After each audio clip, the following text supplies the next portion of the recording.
ketua kelas, silakan untuk memimpin doa. Semua siap. Sebelum kita mulai pelajaran kita pada pagi hari ini, alangkah baiknya kita berdoa menurut agama dan kepercayaan kita masing-masing. Berdoa mulai.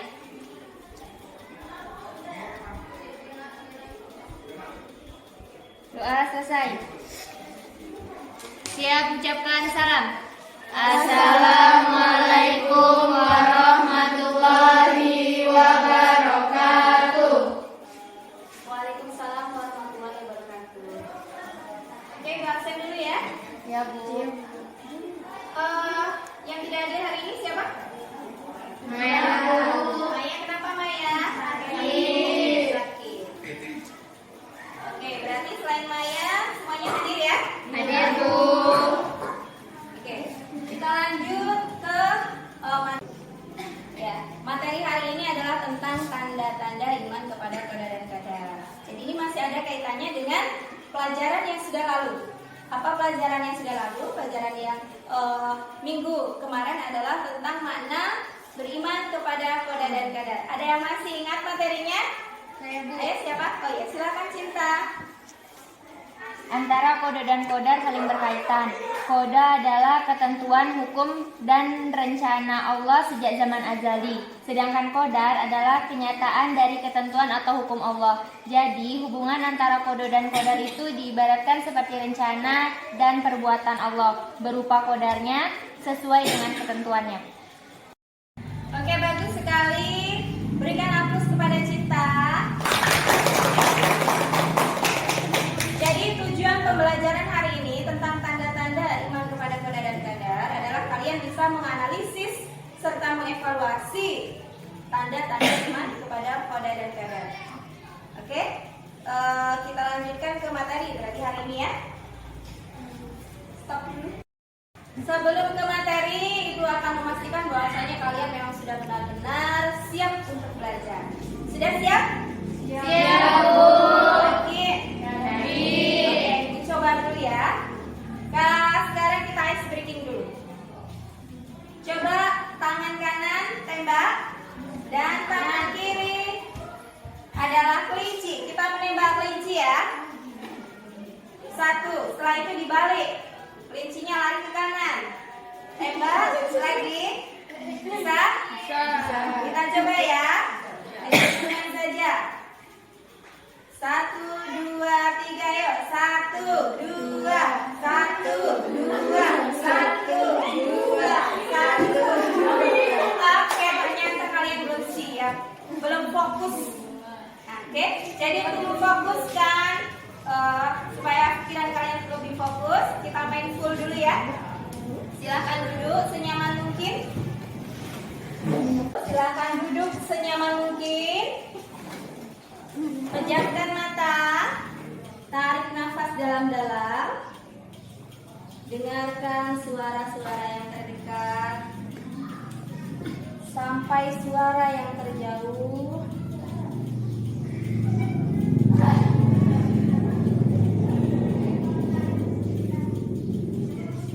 Lakukan ulang, tarik nafas dalam-dalam, keluarkan dalam hitungan 5. Oke, baik. 1, 2, 3. Buka mata. Bagaimana? Sudah lebih rileks? Sudah. Oke. Jadi karena kalian sudah siap belajar, mari kita materi. Kita akan dijelaskan materi yang selanjutnya, yaitu tentang tanda-tanda iman kepada qada dan qadar. Sudah. Oke, tanda-tanda iman kepada qada dan qadar.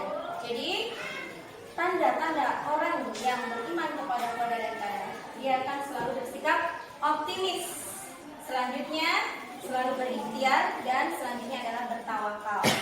Jadi kaitannya dengan qada dan qadar, di sini kan ada 2 takdir. Yang pertama takdir yang bisa dirubah dan takdir yang tidak bisa dirubah. Takdir yang tidak bisa dirubah adalah mutlak, adalah kematian, kelahiran, jodoh, ya. Dan selanjutnya takdir yang bisa dirubah adalah kepandaian, kekayaan. Maka dari itu, sebagai tanda kita beriman kepada qadar dan qadar, kita harus selalu.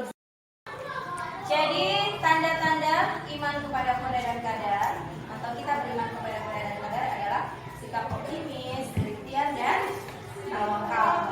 Nah, contohnya di sini, orang yang bodoh itu karena malas belajar. Makanya ikhtiar kita adalah rajin belajar. Orang miskin bukan karena takdir, tapi karena dia malas bekerja. Kalau kita rajin bekerja, bekerja keras terus, mudah-mudahan atau insya Allah kita akan kaya. Selanjutnya kalau misalnya kita menyentuh api pasti kita akan merasakan panas. Itu adalah perumpamaan dari takdir. Maka dari itu kita jangan berleha-leha saja. Kalau kita ingin sesuatu berarti kita harus berikhtiar dan berusaha. Artinya bertawakal. Apa itu bertawakal? Berserah diri kepada Allah. Oke, dari materi tersebut itu ada dalam surat di Al-Quran, ada dalam surat Ar-Ra'd ayat 8. Silakan anak untuk membacakan surat Ar-Ra'd ayat 8.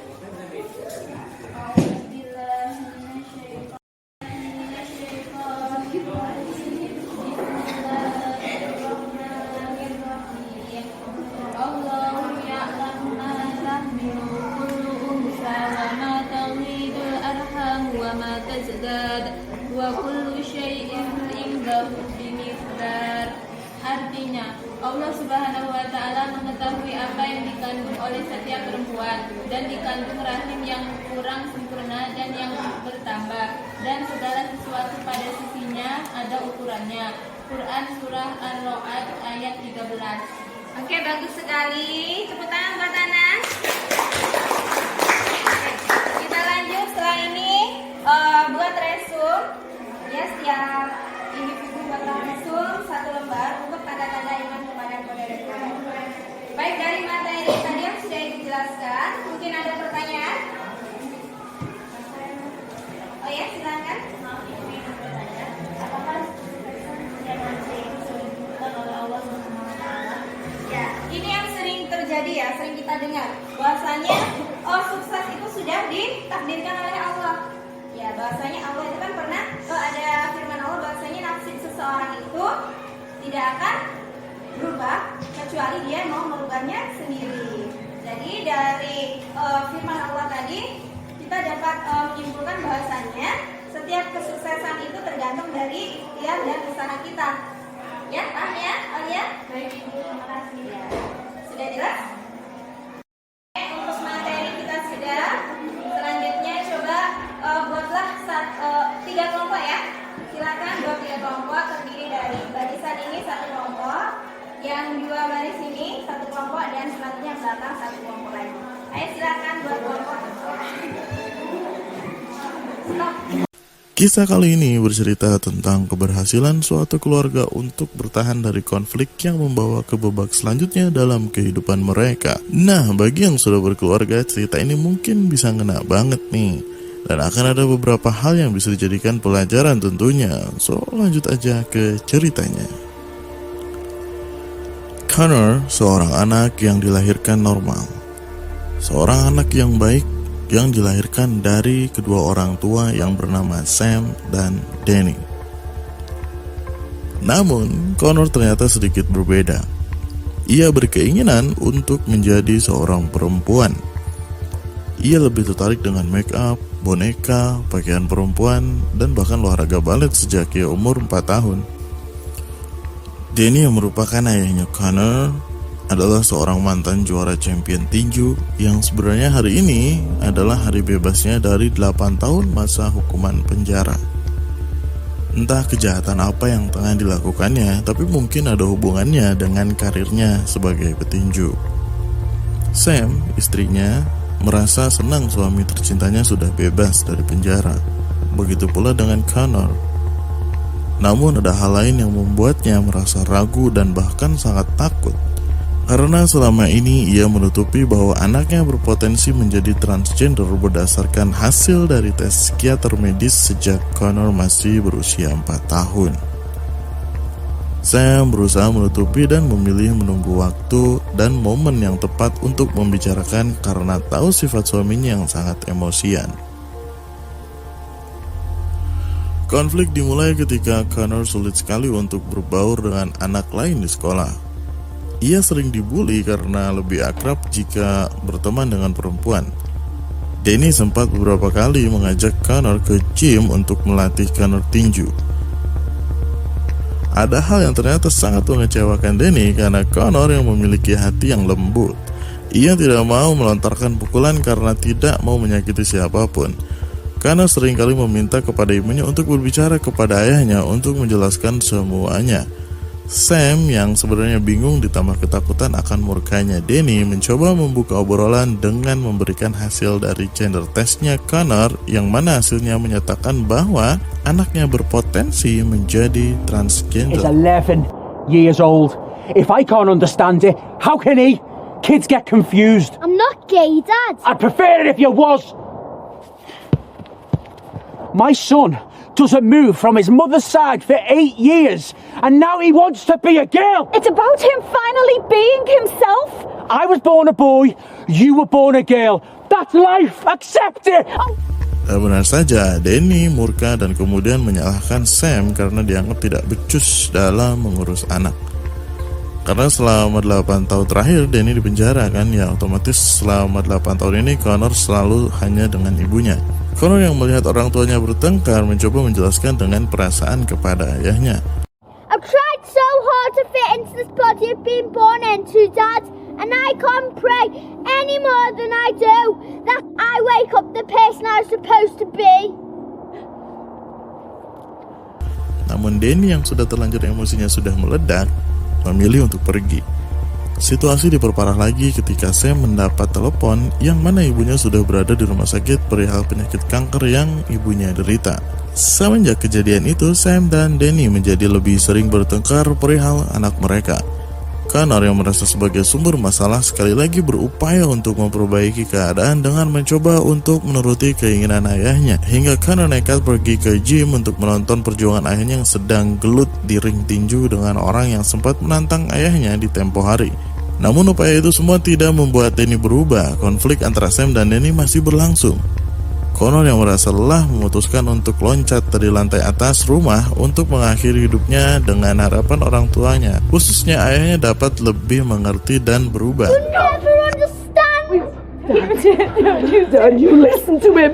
Don't be like me. Please don't be like me. Dad, do something. No, please do something. That's my world up there. Hal ini sekaligus membuat Danny sadar dan mencoba memahami semuanya dengan hati. Oh, Connor. Oh, mate. Oh, God. I love you so much.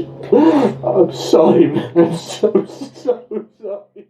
Setelah tragedi itu, Danny mencoba untuk menahan dirinya ketika hari di mana saat Connor tidak mau dipanggil dengan sebutan anak laki-laki lagi. Connor mengenakan pakaian balet dan ingin menjadi perempuan untuk tampil di kegiatan sekolah. Sorry. I won't be able to do this today. Sempat menolak karena tidak tahan dengan keadaan ini, namun dengan kebesaran hatinya, Danny memaksakan diri untuk kembali dan mengantarkan anak perempuannya sekarang di sekolah. Scene ditutup dengan kembalinya kebahagiaan keluarga dan diiringi dengan meninggalnya nenek ketika melihat mereka semua bahagia bersama.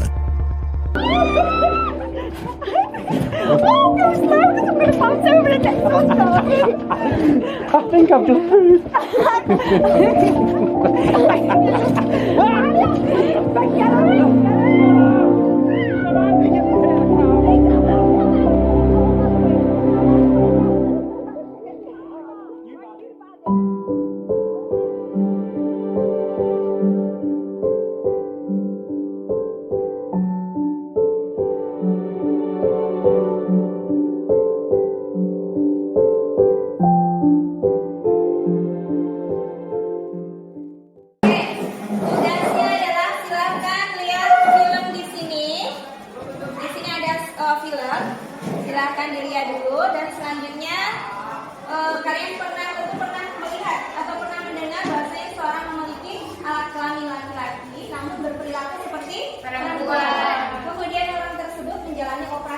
transgender.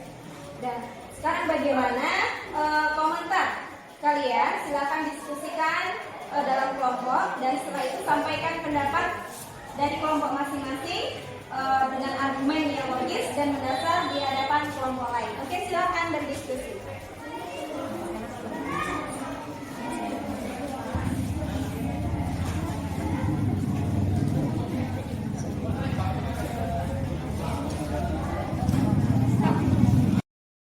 Diskusinya. Oke, kalau sudah selesai langsung saja kelompok 1 untuk mempresentasikan hasil diskusi kelompoknya. Saya Perlusiana dari kelompok 1 ingin presentasikan hasil kerja kelompok kami.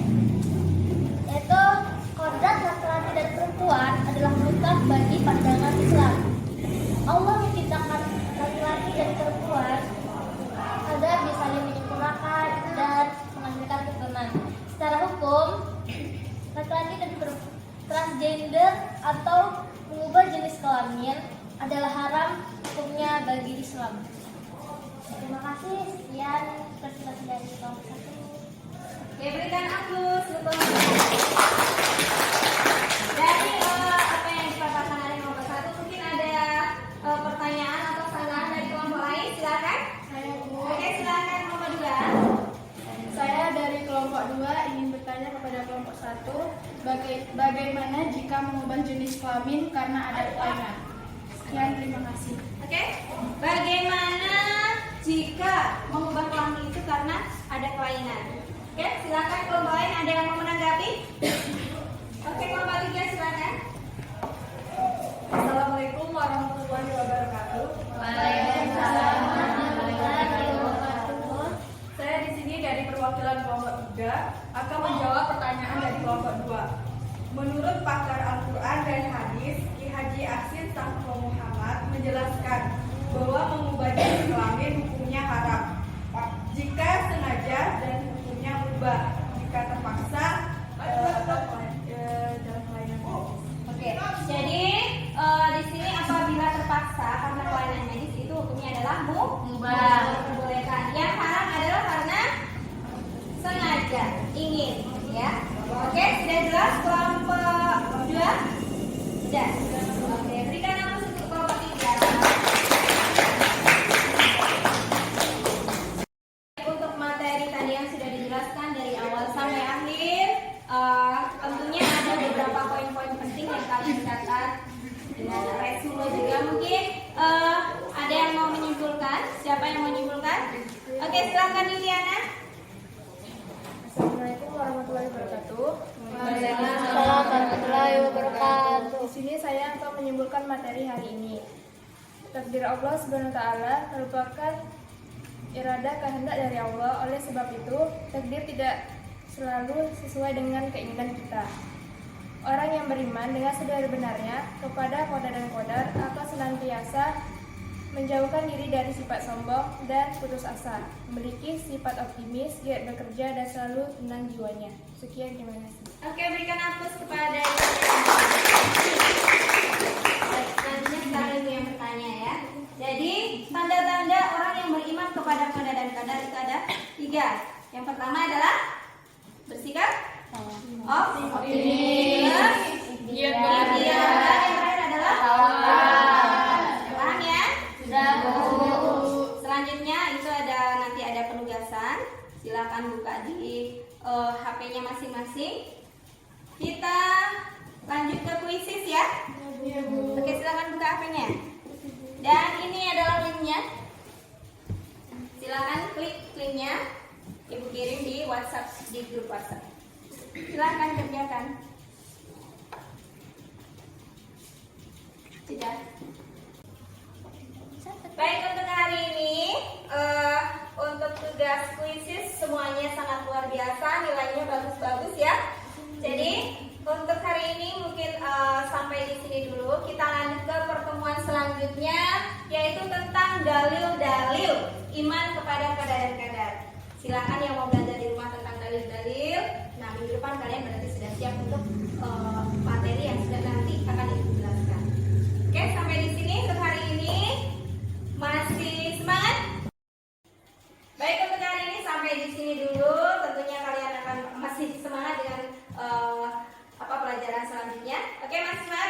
Semangat? Oke, tepuk tangan untuk kita. Baik, terima kasih anak-anak Ibu hari ini sangat luar biasa. Ibu hari, billahi taufiq wal hidayah. Wassalamualaikum warahmatullahi wabarakatuh.